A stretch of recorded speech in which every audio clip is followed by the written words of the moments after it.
Hello. This is a very different video to the normal videos I do, but it's really important. I want to talk about the Hogwarts Legacy drama.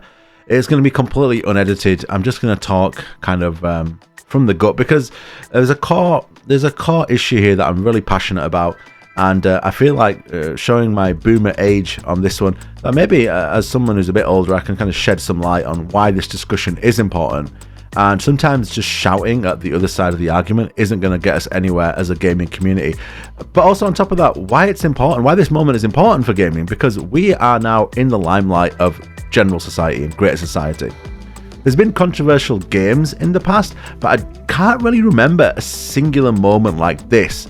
So let's talk about it, let's talk about why it's important, and let's make some comparisons to other forms of media and other forms of art, and what we can learn from that. Okay, so obviously we are talking about the Hogwarts Legacy drama and the almost kind of the witch hunt that's happened for streamers and content creators who have played, reviewed Hogwarts Legacy, and why that is really a bad way to go about things. First and foremost, I'm going to caveat all of this before anyone makes any comments or thinks anything about me. I'm a very lucky person. I have been very much adopted by the LGBTQ community in my life. I'd say, I worked this out today actually, 60 of my close friends, about 63% is the exact number of my friends are part of the LGBT community. They're my close friends, the people I travel with, the people I go out with, the people I go have dinners with, etc. And I love them. You know, they've welcomed me and with open arms, and they've treated a straight bloke with so much love, you know, acceptance. You know, it's an incredible community. They have been ostracized for so long, and they are more than willing to open their arms up for people and welcome them in and help them. Now, the whole commentary and the discourse around JK Rowling, look, we're not going to go into the nitty-gritty because that's not what this is about. We're more going into how we separate the art from the artist. That's really, really important here. I am a huge fan of a variety of different things, as I'm sure many of you are, whether it's movies, music, whatever, sports people. And sadly, there's controversial people and messed up people in all walks of life. I mean, all of us have worked for a shitty boss.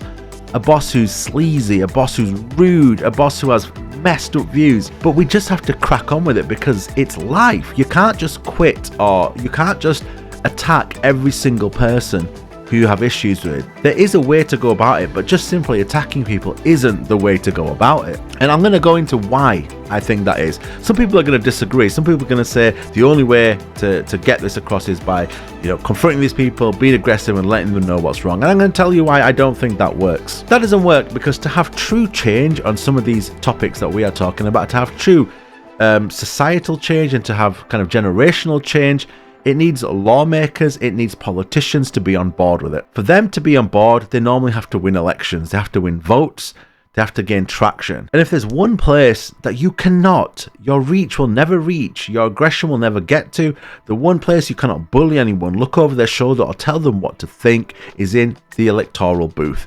You cannot go into an electoral whatever room, booth, whatever they have, sit behind someone and tell them who to vote for. And that is where change happens. I live in England.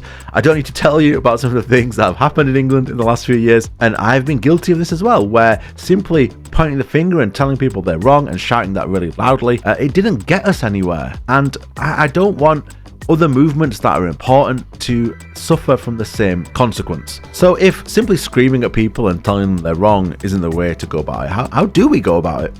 Well, education is obviously a massive part of it. Talking to people, making people understand why it is that JK Rowling's opinions are offensive. Simply screaming at people and making lists of people and kind of witch hunting them for playing a game which she actually has nothing to do with is not the way to go about it. But let's compare it to other things. If you're a fan of music, and again, this is going to be a not great take because he's obviously gone off the rocker even more so recently, but I just want to take you back 3-4 years. Kanye West, love him or hate him, has one of the most incredible musical discographies around at the moment, not just of a rapper or a hip-hop producer, as of any musician.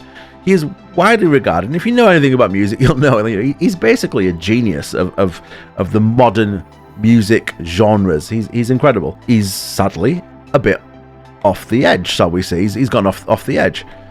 But you have to, when reviewing or talking about art, you have to be able to separate the two.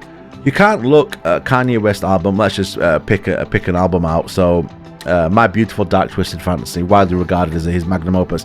You can't look at it now and go, well, he's a messed up person, therefore the album's trash. That's just not how it works. He's a messed up person. You can't listen to it. A lot of these things, they have impact on people and they have memories attached to them, and people will listen to them. I know it's not a great take now, considering he's even gone more off the edge, but let's go into movies. Are you a fan of films? Have you watched any of these films? I mean, if you've watched any of those films, I'm pretty certain that you are not a pedophile or a wife beater or a wife killer, but those movies have very controversial people attached to them. Harvey Weinstein, one of the most reprehensible people in the movie industry. Well, he is the most reprehensible person in the movie industry. His money. Actually, let's stick to that money. We're talking about Hogwarts Legacy making JK Rowling rich. Well, Harvey Weinstein, his movies made him very rich, and we all watch them. We all stream them every day. So we can't go attacking people for playing Hogwarts Legacy in the way we're attacking them without looking at ourselves. Do you drive a BMW? Have you ever looked at the history of those companies, what they represent or what they have represented? I don't judge anyone for driving a BMW, but the point is that if we're going to go down this path, it's a messy path to go down. One of the main reasons I'm really talking about this is because I watch a channel called Girlfriend Reviews. If you haven't watched them, go watch them. They're brilliant. They're hilarious. They review video games. They do parodies. They're absolutely amazing. There are a couple that do video game reviews. For me, they're an essential watch on YouTube. And they were viciously attacked for playing Hogwarts Legacy on Twitch and trying to review the game.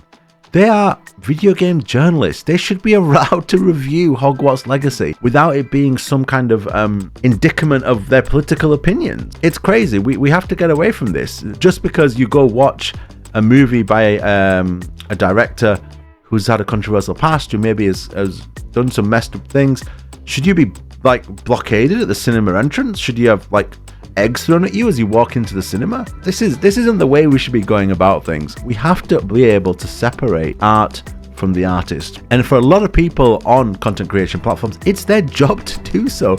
You cannot tell people to not do their job.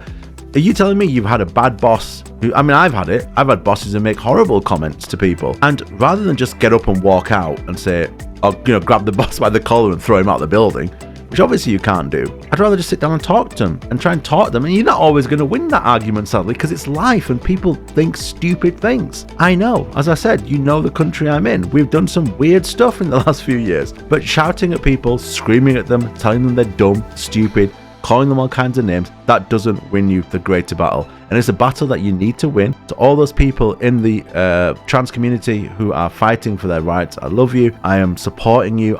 My battle on this, my way to win this is to talk to people and talk to them and sit down and just discuss the issue, discuss what they're uncomfortable with, and make them feel, comfortable with the discourse. Make them feel comfortable with discussion, and make them feel comfortable having their issues out. If you don't let them say their issues in a safe space, you cannot then discuss their issues and actually break them down and find out really what's going on. Ultimately, only that leads to change. And that's that, really. There's no really fun or light way to end this, so I'm just going to end it there. Peace out, take care. And I tried to just freestyle that. I probably missed some key points, but yeah, you get my point. Peace, take care.